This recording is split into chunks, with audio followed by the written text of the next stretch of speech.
പത്തനംതിട്ടൻ്റെ ഒരു അടിപൊളി എപ്പിസോഡിലേക്ക് എല്ലാവർക്കും സ്വാഗതം. അങ്ങനെ നമ്മളെ കനകയാണെങ്കിൽ നമ്മളെ അഭിയാണെങ്കിൽ എം ജ്വല്ലറിലെ മാനേജറായിട്ട് ജോലി ഏറ്റെടുക്കാൻ പോകുന്ന കാര്യം അറിഞ്ഞിട്ടാണെങ്കിലും നമ്മളെ കനകയ്ക്കാണെങ്കിൽ ദേഷ്യം വന്നിരിക്കുന്നുണ്ട്. കാര്യം വെച്ചാൽ നബി അവിടെ പോയി കഴിഞ്ഞാൽ പിന്നെ നമ്മൾ അനന്തപുരിക്കാർക്കാണെങ്കിലും ഒക്കെ ഒരു മോശമല്ലേ. അപ്പോൾ അതുകൊണ്ടാണെങ്കിൽ നമ്മൾ കനകയ്ക്കാണെങ്കിൽ ഒട്ടും അങ്ങോട്ട് സഹിക്കുന്നില്ല അബി അവിടെ ജോലിക്ക് കയറുന്ന കാര്യമൊന്നും. അങ്ങനെ നമ്മൾ കനകയാണെങ്കിൽ എല്ലാ സത്യങ്ങളും നവ്യയെടുത്ത് വിളിച്ച് പറയാൻ വേണ്ടി തന്നെ നമ്മൾ കനക തീരുമാനിച്ച് പോകുന്നുണ്ട്. നമ്മൾ കനക ചിന്തിക്കുന്നുണ്ട് എന്തായാലും അഭിയാണെങ്കിൽ എം ജ്വല്ലറി കയറി കഴിഞ്ഞാൽ ഉറപ്പായിട്ടും ആനന്ദപുരിക്കാരെ ആണെങ്കിൽ തകർക്കാൻ വേണ്ടി എം ജ്വല്ലറിക്കാരെ കൂടെ അഭിയും കൂട്ട് നിൽക്കും എന്നുള്ള കാര്യം നമ്മൾ കനകയ്ക്ക് 100% ഉറപ്പായിരുന്നു കേട്ടോ. അങ്ങനെ നമ്മൾ കനകയാണെങ്കിൽ ആദർശിനെയും നയനെയും വിളിച്ചിട്ടാണെങ്കിൽ കാര്യം പറയുന്നുണ്ട്. എന്തായാലും നവ്യ ഇനി അങ്ങനെ വിട്ടാൽ ശരിയാവത്തില്ല, അവൾ എന്തായാലും സത്യങ്ങളെല്ലാം അറിഞ്ഞേ പറ്റത്തുള്ളൂ എന്നൊക്കെ നമ്മൾ കനക പറയുന്നുണ്ട് കേട്ടോ. അല്ലെങ്കിൽ ഇനിയും അവൾ അഭിയുടെ കൂടെ നിന്നിട്ടാണെങ്കിൽ അനന്തപുരിക്കാർക്കാണെങ്കിൽ ഓരോ ദ്രോഹങ്ങൾ ചെയ്യാൻ വേണ്ടി അവൾ കൂട്ട് നിൽക്കും എന്നൊക്കെ പറയുന്നിട്ട് നമ്മൾ കനകയാണെങ്കിൽ ഫോണും കട്ട് ചെയ്യുന്നുണ്ട് കേട്ടോ. ആ സമയത്താണെങ്കിൽ നമ്മൾ നയനയാണെങ്കിൽ ടെൻഷൻ അടിച്ചിരിക്കുന്നത്. അങ്ങനെ നയനയാണെങ്കിൽ നമ്മൾ ആദർശിൻ്റെ അടുത്ത് പറയുന്നുണ്ട് അത്രയ്ക്കും ദേഷ്യത്തിലിരിക്കുകയാണ് ചേച്ചിയുടെ അടുത്തുള്ള കാര്യം.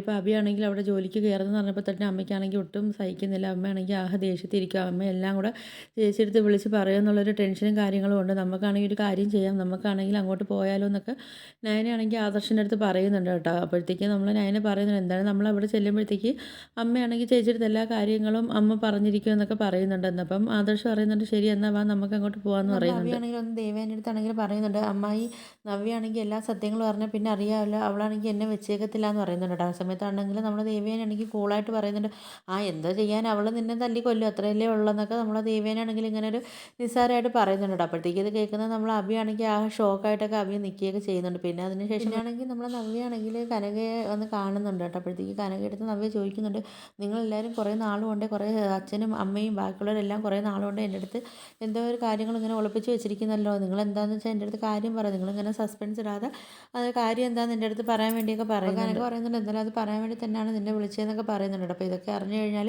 നിൻ്റെ ഈ തീരുമാനത്തിൽ തന്നെ നീ മാറ്റം വരുത്തുമെന്നൊക്കെ എനിക്ക് നല്ല ഉറപ്പുണ്ടെന്നൊക്കെ പറയുന്നുണ്ട് കേട്ടോ. എന്നിട്ട് കനക പറയുന്നുണ്ട് ഞാനാണെങ്കിൽ ചന്തുമോളെ കാര്യം പറയാനാണ് വിളിച്ചത്, നിങ്ങളെല്ലാവരും വിചാരിക്കുന്നത് ചന്തുമോളാണെങ്കിൽ ആദർശിൻ്റെ മോളാണെന്നല്ലേ, പക്ഷേ ആദർശിൻ്റെ മോളല്ല, കനകയിലാണെങ്കിൽ നിൻ്റെ അഭിക്കുണ്ടായ മോളാണ് ചന്തുമോളെന്ന് പറയുന്നുണ്ട് കേട്ടോ. ചന്തുമോളുടെ അച്ഛൻ അഭിയാണെന്നിങ്ങനെ നമ്മൾ കനകയാണെങ്കിൽ പറയുന്നുണ്ട്.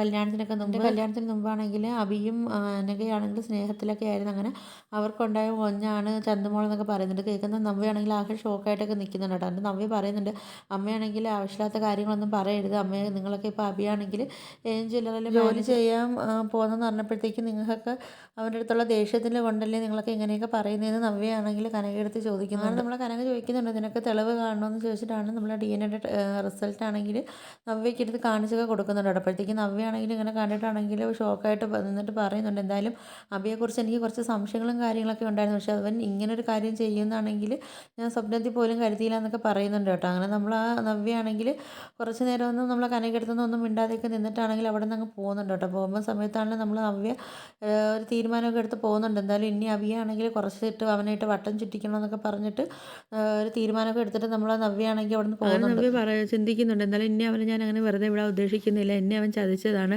അപ്പം അവനിക്കുള്ള പണി എന്തായാലും ഞാനത് കൊടുത്തേ തീരത്തുള്ളൂ. അവനെ കുറച്ചും കൂടിയിട്ട് ഞാൻ അവിടെ വട്ടം ചുറ്റിച്ചിട്ടാണെങ്കിൽ കുറേ കഴിയുമ്പോൾ അവൻ്റെ അടുത്ത് തന്നെ ഞാൻ അവൻ്റെ മുഖത്തടിച്ച് ഞാൻ ഈ സത്യങ്ങളെല്ലാം ഞാൻ അവൻ്റെ അടുത്ത് ചോദിക്കുമെന്നൊക്കെ ഉള്ളൊരു ഉറച്ച തീരുമാനമായിട്ടാണെങ്കിൽ നമ്മൾ നവ്യാണെങ്കിൽ അനന്തപുരിയിലേക്ക് പോകുന്നുണ്ട് കേട്ടോ.